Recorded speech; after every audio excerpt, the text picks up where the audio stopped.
my name is Sierra. This is Sierra the Book Addict, and welcome back to my channel. Today we're going to be doing my May and June rapid fire wrap up. If you've seen my first one, please go check it out. And please like and subscribe if you enjoy seeing this face. So I read a total of 6 books within the May and June. I only have one physical book I can show you, but everybody else will be in the link description below for the Goodreads page, as I normally do.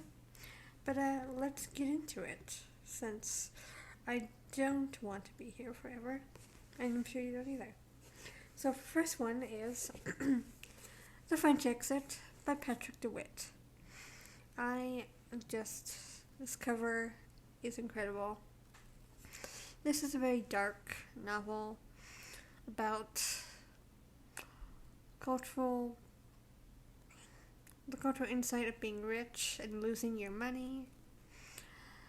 And it's just a really weird book, actually. It's dark, it's weird. This is Frances Price.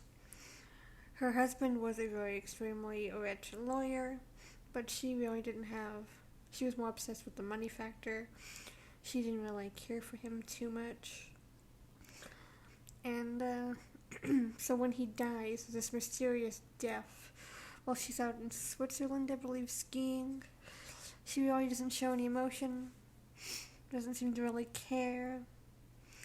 While her son, Malcolm, has a traumatizing childhood of being felt that he's never been loved by either of his parents, but more so Frances, now that she's his only parent, and that she took him out of boarding school when he was like 13. And he's basically like one of her only companions. But then she has to tell him that they've used all the money and that they're basically broke. So they decide to go stay at a friend's chateau in Paris to basically spend the rest of their money and to kind of figure out what the fuck's going on. And it gets weird because the husband's spirit, when he died, is inside the cat, Small Frank. So being able to find this medium lady on a cruise ship while they were going to France to be able to communicate with Small Frank and to kind of disclose their feelings, kind of. It's a very weird book. I loved it. This is my second time rereading this. This is my own copy. Every once in a while, you just need something weird and dark, and yeah, that was that. I believe I gave it my phone pulled up here. Yeah, 4 stars. I think the first time I read it was a 5 because it was my first time and I loved it. 4 for now. But yeah, this guy. So, yeah, be warned, trigger warnings for a lot of things, including suicide, so please take this as a grain of salt. Yeah.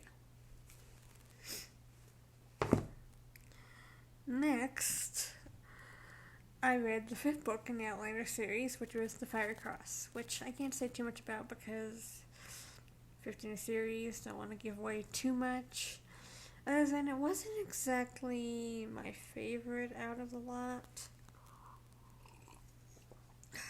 Sorry, tea. But yeah, it was alright. It wasn't bad. I did give this a 4 stars as well. It just wasn't my favorite. It didn't catch my attention as much as the others did. But it wasn't bad either.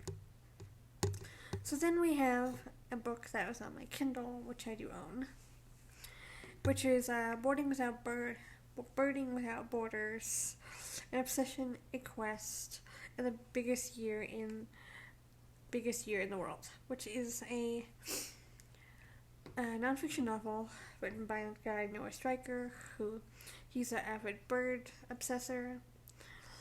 watcher, and he decided to take a year from his life to go around the entire planet to see and witness and write down an entire list of birds he's seen within that entire year.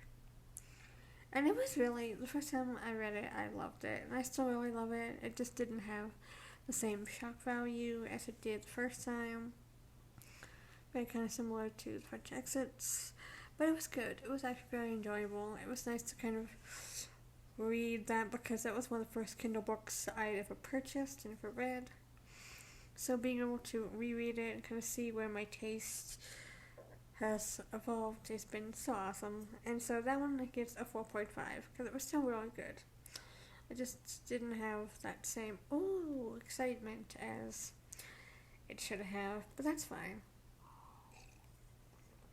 Definitely will keep that on my Kindle for another time. So that was the first 3 I read in May, so it wasn't a whole lot, but considering how big all the Outlander books are, yeah, that was some good.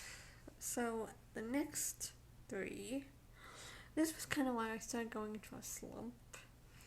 So the next one I did read was the 6th book in Outlander, which is A Breath of Snow and Ashes. So anyway, phone has right here.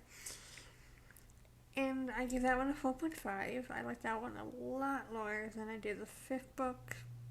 But then again, I can't say a lot because 6th book in the series. But yeah, it was much better, I thought. There was a lot of things that I was not expecting to happen that happened in that one. So if you know, you know. If you don't, go read the series. Or better yet, watch it. And I believe this is like the 6th season, which is on Stars right now. So if you're caught up with Outlander on TV wise, this is kind of what it's based off of, is book 6. So yeah, just keep in mind that. It's like 4.5. Then I read Zorrie, which I got from the library. And this is by Lard. And this was more like a slice of life book. It was very slow. It was dark, but it was slow and kind of sad. But it was also a slice of life. And I was not in the mood at the time to read it, and I just chose to do that, and I probably shouldn't have. But I did. Yeah, so I didn't exactly love this as much, so I gave this a 3.5, but I don't know, even if I had been in the mood, if I would have loved it or not. But, yeah, it's by a young woman named Zorrie, who she's dealing with all these different traumas, and kind of figuring out her own life, and kind of everything within her life to fit around her. And it's a very beautiful but also very sad book. So do be warned, trigger warnings, and also prepare to get some tissues out because you might cry. But yeah, it was fine. And then I read Interior Chinatown by Hugh. Now this is more of like a speculative fiction,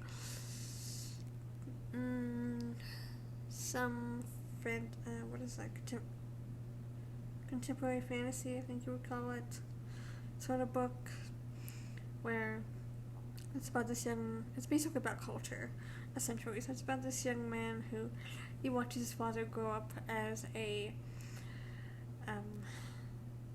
TV kung fu, so Jackie Chan type guy on TV.